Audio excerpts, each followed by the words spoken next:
שטיח לוח המאה. מגולגל, מתאים לכל מוסד חינוכי. איך אנחנו עובדים איתו? מגלגלת אותו, עובדים רק על העשרת הראשונה. כל יום שעובר אנחנו מסמנים עיגול, היום חלף. ככה 10 ימים.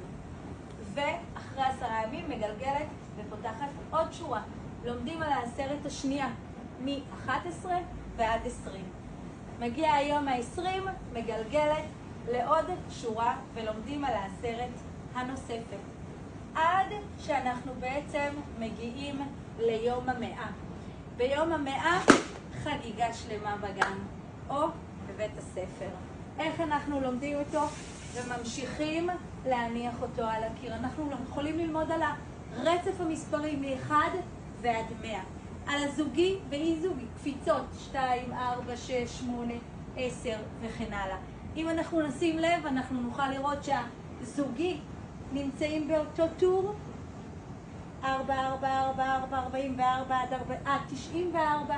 כל האי זוגי נמצאים באותו טור וכל הזוגי נמצאים באותו טור. אנחנו יכולים ללמוד על מספר עוקב ומספר סודר. הכל דרך לוח המאה צבעוני ויפה. מתאים לכל מוסד חינוכי.